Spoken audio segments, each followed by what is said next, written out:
Bien, esta es la primera parte de la lección 10. En esta lección vamos a ver primero una serie de conceptos generales sobre sombras y luego una primera técnica de cálculo de sombras muy sencilla, llamamos mapas de luz, y que veréis que en realidad no hace ningún cálculo, todos los cálculos se hacen de forma previa. Antes de eso, deberíamos saber cuál es la diferencia entre shading y shadow, que son dos conceptos que a veces se confunden porque ambos, al traducirlos al español, hablamos de sombras. Bien, cuando hablamos de shade, hablamos de la sombra que se produce dentro de un objeto cuando la luz no le incide. Es lo que hemos hecho hasta ahora, es decir, iluminar aquellas partes que dan hacia la luz. Sin embargo, shadow se refiere a la sombra que proyecta un objeto sobre otro. Entonces, en este tema vamos a hablar de shadows, vamos a hablar de sombras. Y vamos a ver también algunos conceptos como lo que llamamos zonas de penumbra, a qué se deben, etc. El primer aspecto es ver por qué son necesarias las sombras.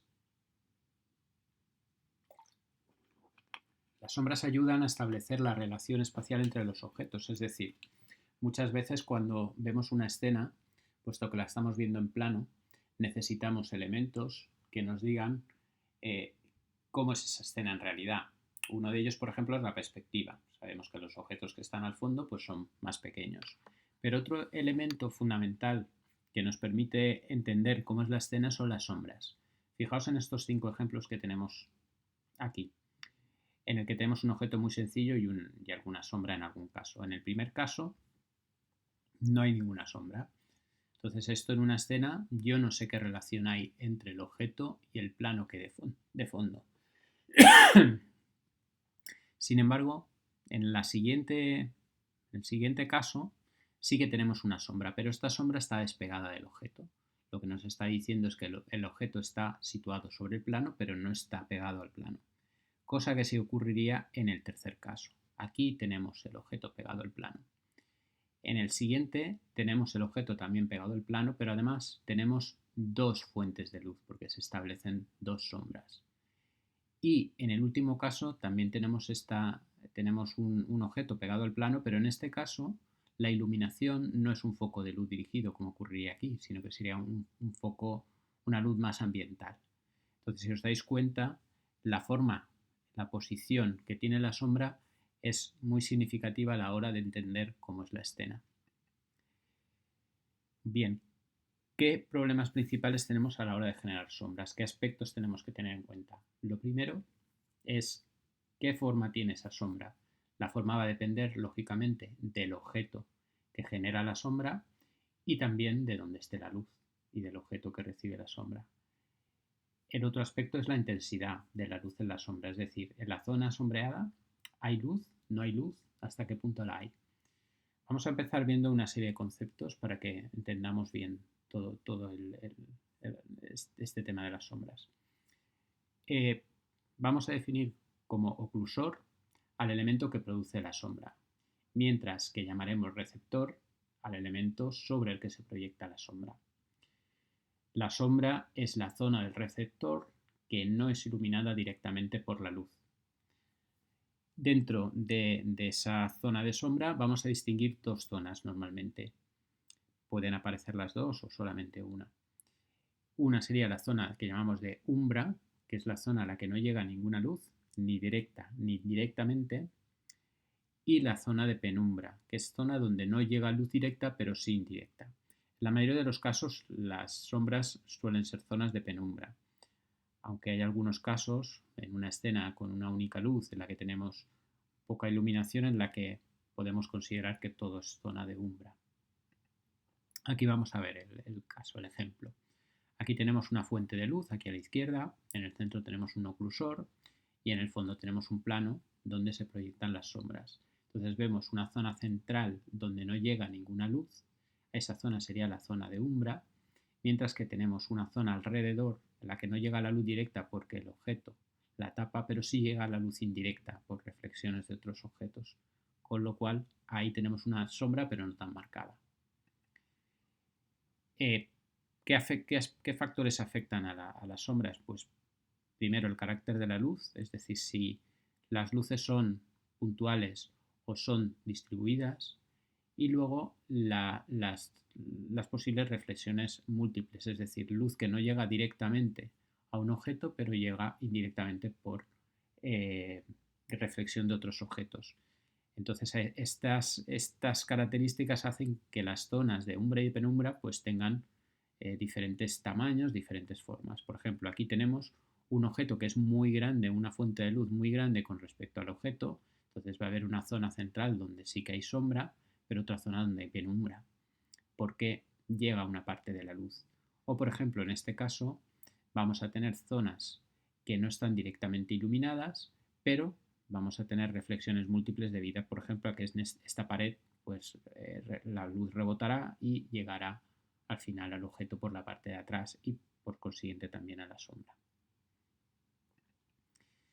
Para generar estas sombras hay básicamente métodos empíricos que tratan el problema de forma geométrica y que son adecuados para los métodos de reflexión local, que son los que hemos visto hasta ahora, es decir, Phong y las variantes que vimos en su momento de Blin y de Cook-Torrance. Y luego tenemos los métodos de iluminación global que todavía no hemos visto. En estos métodos, los propios algoritmos incluyen la generación de sombras de forma implícita, es decir, no hace falta hacer ningún procesamiento adicional para calcular las sombras.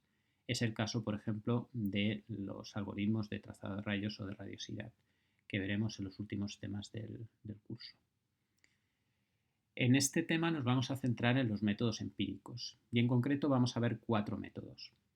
El primero, que es el light maps o los mapas de luz. A continuación, las sombras planas proyectadas, los volúmenes de sombra y los shadow maps, los mapas de sombra o z-buffer de sombra, que son en definitiva el método más habitual y es el que nosotros en principio utilizaremos o implementaremos en nuestro motor. Los otros, pues los dos primeros son sencillos y solucionan algunos problemas. El siguiente consigue unas sombras de mucha calidad, pero es muy costoso.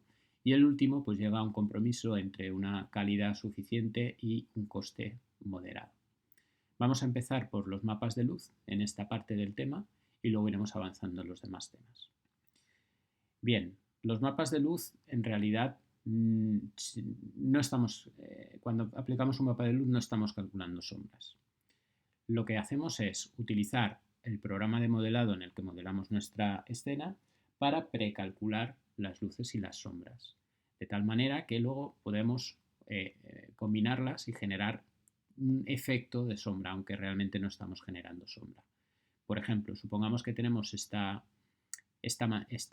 textura que es una textura difusa que vamos a pegar sobre una pared, por ejemplo la pared que tenemos aquí en el fondo en la escena, y luego tenemos un mapa de luz. Este mapa de luz lo que indica es la intensidad de la luz en cada zona de la textura anterior. De tal manera que cuando yo los multiplico, lo que obtengo es esto, es decir, en esta zona donde tengo colores muy claros, un blanco por ejemplo, la textura se permanece invariable. Conforme el gris se va haciendo más oscuro, al multiplicarlo por el color difuso, pues va obteniendo un color más oscuro hasta que en las esquinas, al multiplicar por el negro, que es 0, pues quedaría como 0, por lo tanto quedaría negro. Entonces aquí tenemos separado por un lado lo que sería la textura difusa y por otro lado cómo se están comportando las luces. Aquí tenemos otro ejemplo. Supone que tenemos esta escena que hemos modelado con nuestro programa de modelado. Entonces hemos incorporado luces y hemos generado las sombras, como están aquí.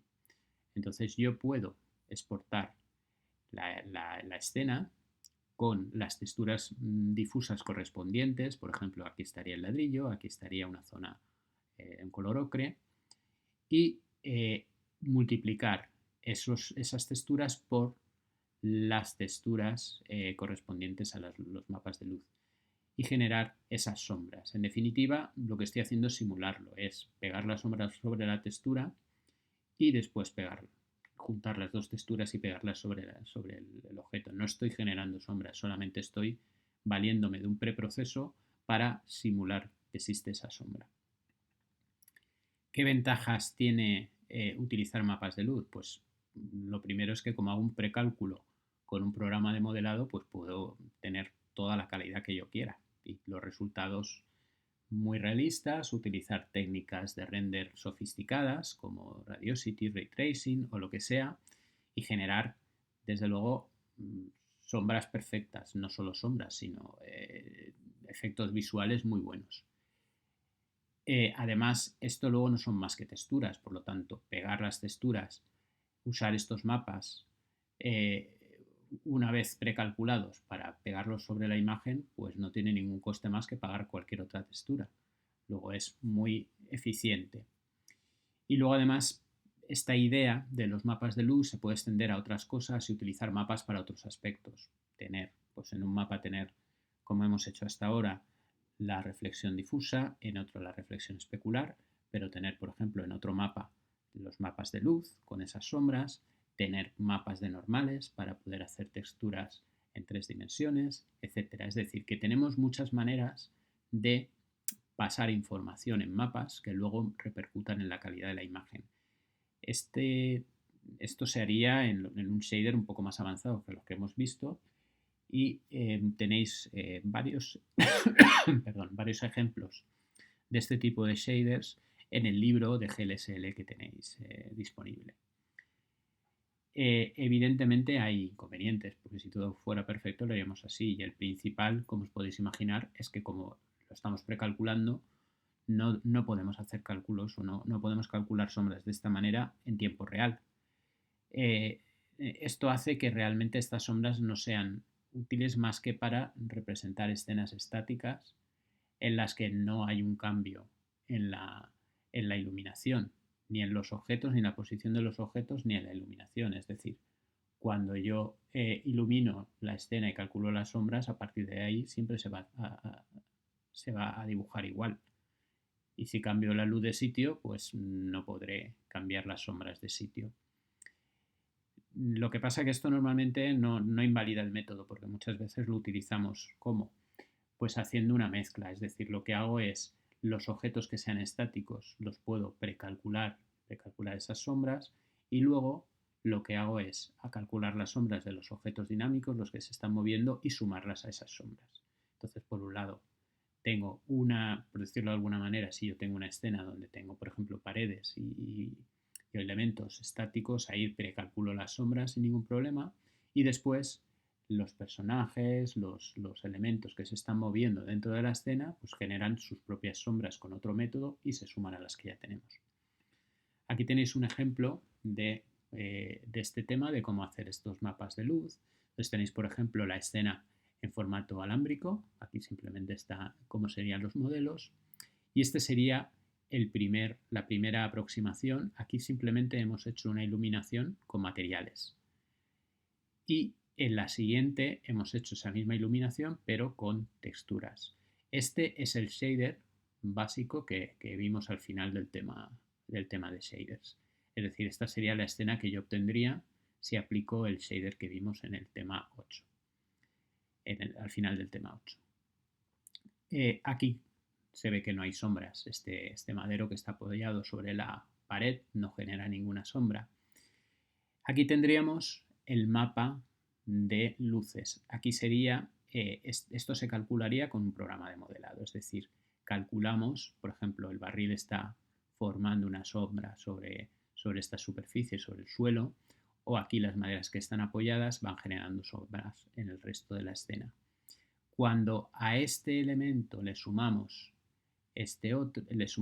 el mapa de luz, entonces obtenemos esta representación. Bueno, aquí tenemos dos variantes con algunos pequeños cambios, pero son muy parecidas. Si os fijáis, aquí sí que se ven las sombras.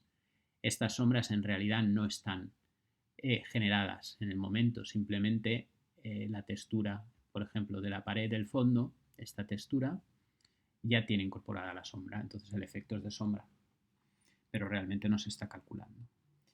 Bueno, esta sería la forma más sencilla de hacer una sombra y que bueno, podemos utilizar en nuestras escenas para los elementos estáticos, como ya he dicho.